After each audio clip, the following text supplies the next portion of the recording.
आज का पाठ शोक गीत अध्याय 2 वाक्य संख्या 2 10 से 14 और 18 से 19 तक। प्रभु ने निर्दयतापूर्वक याकूब के सब घरों को नष्ट कर दिया है।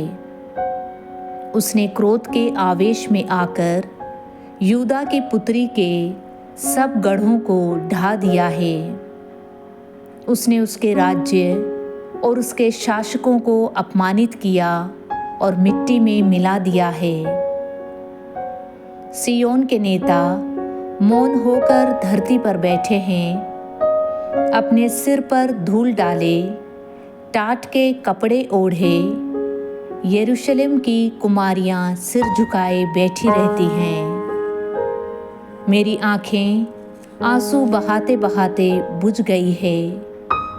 अपनी प्रजा की पुत्री के घाव के कारण मेरी आंतड़ियाँ ऐंठ कर रही हैं। मेरा हृदय पिघलता है जब बालक और दूध मुँहे बच्चे नगर की गलियों में मूर्छित हो जाते हैं। वे अपनी माता से पूछते रहते हैं, रोटी कहाँ है? वे घायलों की तरह नगर की गलियों में बेहोश हो जाते हैं और अपनी माता की गोद में प्राण त्याग देते हैं। यरूशलेम की पुत्री, मैं तुम्हारी तुलना किस से करूं? तुम किसके सदृश हो? सिय्योन की पुत्री, तुम्हें कौन बचा सकता और सांत्वना दे सकता है? क्योंकि तुम्हारी विपत्ति समुद्र की तरह अपार है। तुम्हें कौन स्वस्थ करेगा?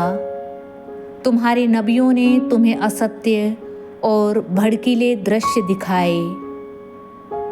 उन्होंने तुम्हारा भाग्य बदलने के लिए तुम्हारा पाप प्रकट नहीं किया।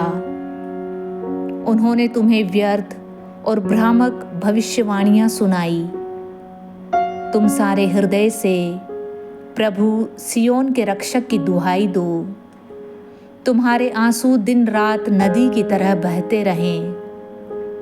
तुम उन्हें नहीं रोको, निरंतर रोते रहो। उठो, रात में चिल्लाओ, पहले पहर में अपना हृदय पानी की तरह बहा दो।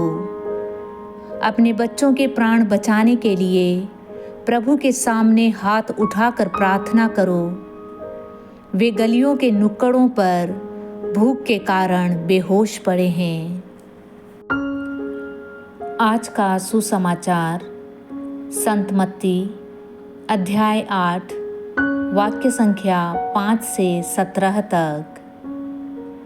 ईसा कफरनाहुम में प्रवेश कर ही रहे थे कि एक शतपति उनके पास आया और उसने उनसे यह निवेदन किया, प्रभु, मेरा नौकर घर में पड़ा हुआ है। उसे लकवा हो गया है और वह घोर पीड़ा सह रहा है। ईसा ने उससे कहा, मैं आकर उसे चंगा कर दूंगा। शतपति ने उत्तर दिया, प्रभु, मैं इस योग्य नहीं हूँ कि आप मेरे यहाँ आएं। आप एक ही शब्द कह दीजिए और मेरा नौकर चंगा हो जाएगा। मैं एक छोटा सा अधिकारी हूँ। मेरे अधीन सिपाही रहते हैं। जब मैं एक से कहता हूँ जाओ, तो वह जाता है, और दूसरे से आओ तो वह आता है, और अपने नौकर से यह कहो तो वह यह करता है। ईसा यह सुनकर चकित हो गए और उन्होंने अपने पीछे आने वालों से कहा, मैं तुम लोगों से यह कहता हूँ, इज़राइल में भी मैंने किसी में इतना दृढ़ विश्वास नहीं पाया। मैं तुमसे कहता हूँ, बहुत से लोग पूर्व और पश्चिम से आकर इब्राहिम, इसहाक और याकूब के साथ स्वर्ग राज में भोज में सम्मिलित होंगे, परंतु राज्य की प्रजा को बाहर अंधकार में फेंक दिया जाएगा। वहाँ वे लोग रोएंगे और दांत पीसते रहेंगे। शतपति से ईसा ने कहा, जाइए, आपने जैसा विश्वास किया वैसा ही हो जाए। और उस घड़ी उसका नौकर चंगा हो गया। पेतरुस के घर पहुंचने पर ईसा को पता चला कि पेतरुस की सास बुखार में पड़ी हुई है।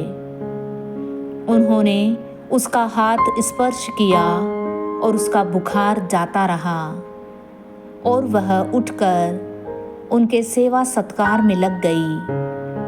संध्या होने पर बहुत से अबदूत ग्रस्तों को ईसा के पास ले आए। ईसा ने शब्द मात्र से अबदूतों को निकाला और सब रोगियों को चंगा किया।